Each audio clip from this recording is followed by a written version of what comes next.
Bonjour. Alors, dans cette vidéo, on va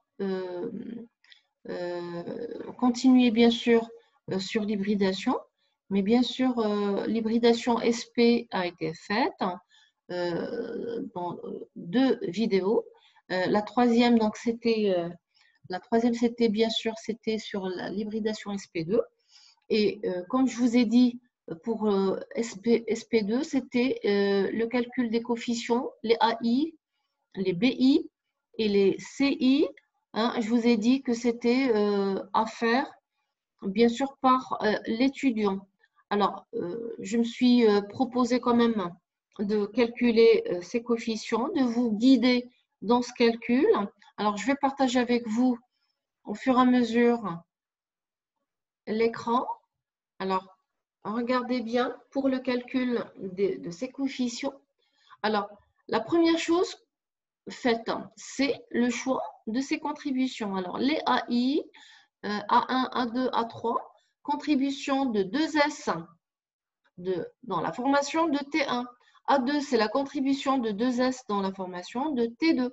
A3, c'est la contribution de 2S dans la formation de T3. Donc, du coup, 2S, elle contribue pour former T1, T2, T3 avec quoi? Pour former T1, elle contribue avec A1. Pour former T2, elle contribue avec A2. Pour former T3, elle contribue avec A3. D'accord?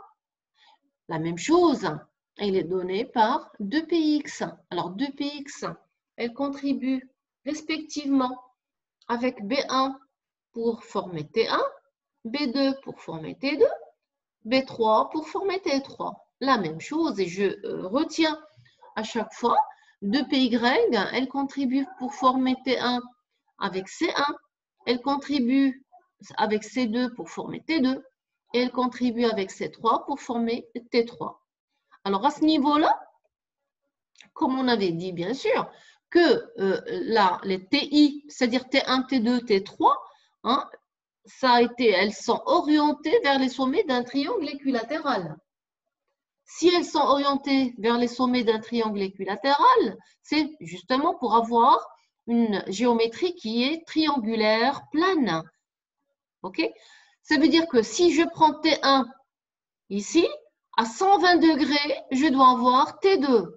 À 120 degrés, je vais avoir T3 qui est à 120 degrés, je retrouve T1. Et c'est dans le plan, ça veut dire 360 degrés ici. Donc, le choix, et ça c'est un choix ici pour faciliter, vous allez voir, pour le calcul des coefficients. Le choix de T1, elle est orientée parce qu'on va choisir quand même un système d'axes tridimensionnel, OX, OY, OZ. Donc, le OX, comme je vous l'ai montré sur le PowerPoint, nous avons OX, T1 et les suivants OX qui est comme ça. D'accord? Horizontal. Verticalement, on a le OY. D'accord? Et bien sûr, ici, je fais 120 degrés pour retrouver T2.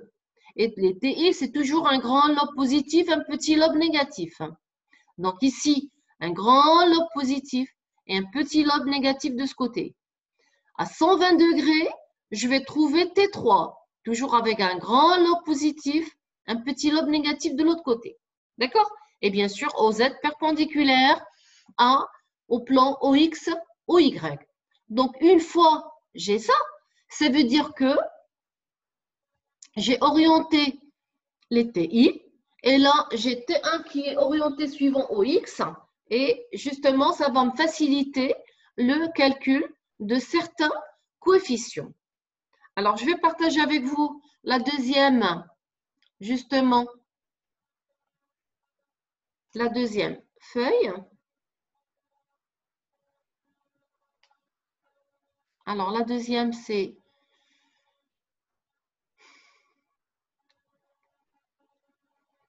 voilà, c'est celle-là. Alors, à ce niveau-là, je reviens à l'écriture des fonctions d'onde. Alors, phi T1 égale à, on l'avait dit, A1 phi de 2S plus B1 phi de 2Px plus C1 phi de 2Py. Phi T2, de la même façon, d'après LCO. Phi T3, pareil. on a toujours dit que toutes les fonctions d'onde, qu'elles soient atomiques ou moléculaires, elles sont normées. Ça veut dire que les phi TI sont normées. De même, phi de S, phi de 2px, phi de 2py, elles sont aussi normées. Ça veut dire l'intégrale phi TI au carré dv dans l'espace égale à 1. La même chose pour les autres. Alors, si phi de S est normé, ça veut dire quoi? Ça veut dire que A1 au carré plus A2 au carré plus A3 au carré est égal à 1. D'accord? Et bien sûr, je reviens toujours pour calculer au fait que 2S, c'est une orbitale atomique qui est sphérique. Alors, si elle est sphérique, ça veut dire qu'elle est symétrique. Et si elle est symétrique, ça veut dire qu'elle contribue de la même façon pour former T1, T2 et T3.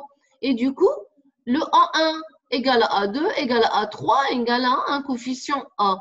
Donc, je retrouve 3 fois A carré égale à 1, ce qui me donne donc A carré égale à 1 tiers. Et donc, le A, et le A, bien sûr, il est positif parce que c'est une symétrie ici, égale à 1 sur racine de 3. Donc, A1 égale à A2 égale à A3 égale à 1 sur racine de 3. Donc, c'est une bonne chose. Là, les AI sont tous déterminés. On passe maintenant au calcul des BI, au calcul après des CI. Alors, une chose très importante, bien sûr, il faut tout marquer. Et puis après, on va voir quelles sont les équations qui vont nous aider, je dis bien, qui vont nous aider à calculer facilement et aisément les coefficients un par un.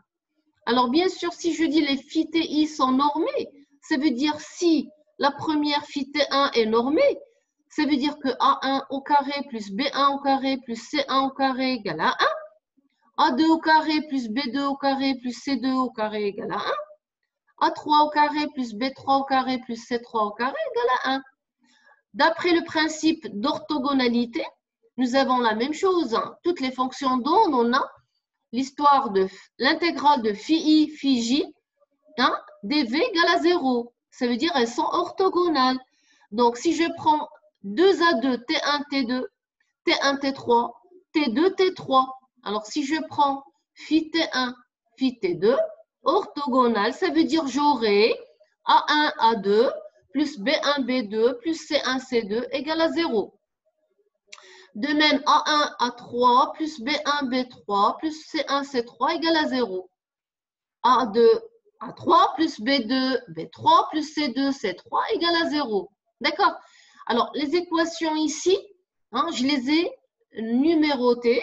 On va dire 1, 2, 3. Et là, j'ai mis 4, 5, 6 parce qu'on va les utiliser pour le calcul justement suivant. Alors, je partage avec vous la troisième justement feuille où il y a le calcul des autres coefficients à part les AI. Alors, on avait dit que le TI, elle était suivant OX. Et ça, c'est très important. Si TI, elle est orientée suivant OX, et on sait très bien que OX est perpendiculaire à OY.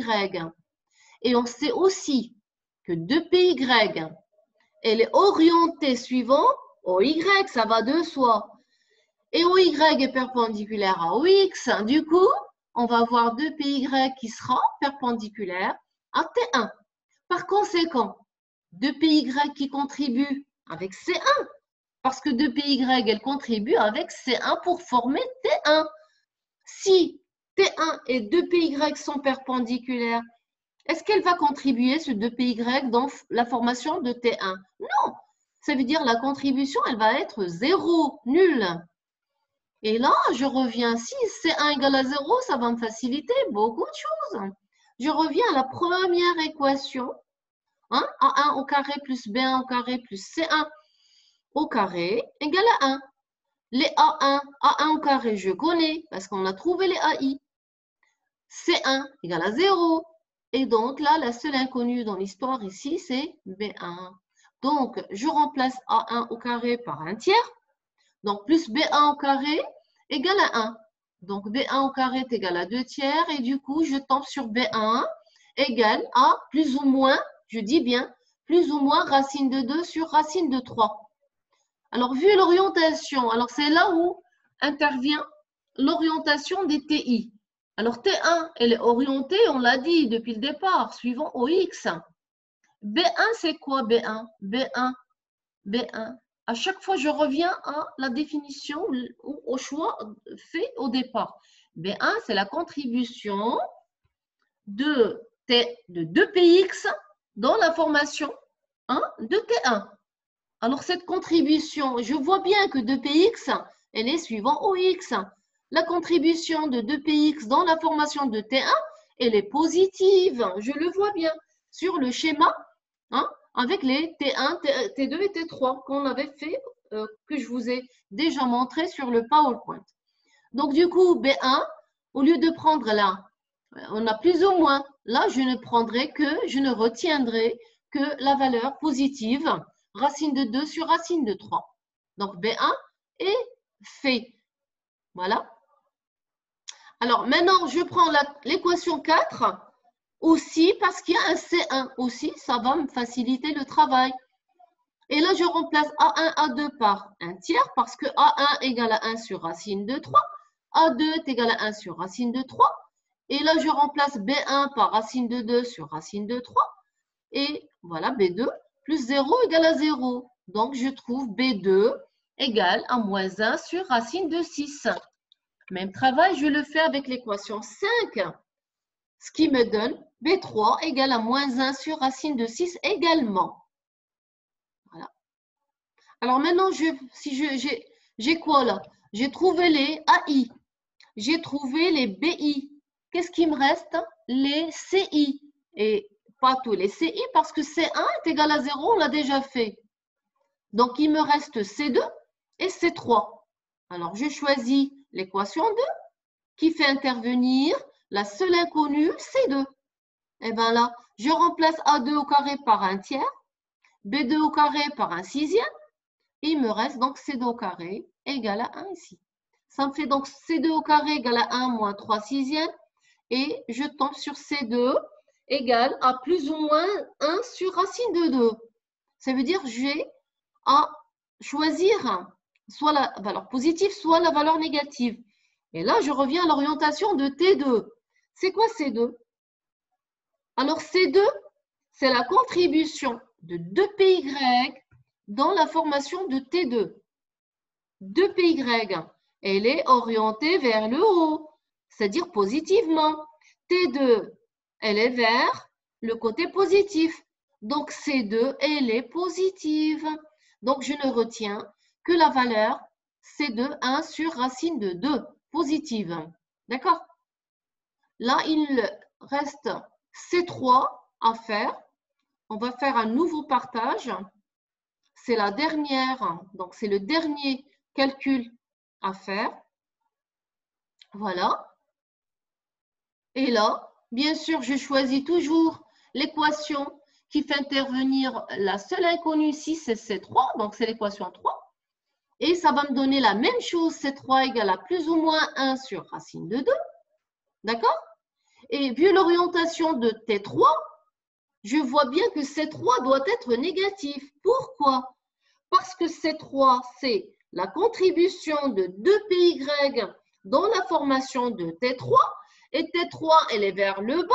2PY, bien sûr. Je regarde bien. 2PY, c'est la partie négative de ce côté. Ça veut dire que C3, elle va être négative. Donc, C3, elle sera égale à la valeur négative, donc moins 1 sur racine de 2.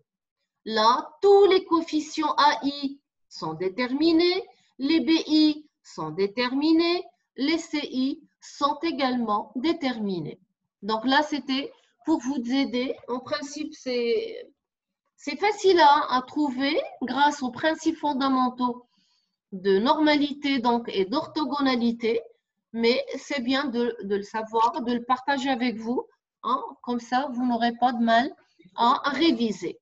Voilà, donc on s'arrête là pour cette partie. On se retrouve pour la partie, bien sûr, SP3.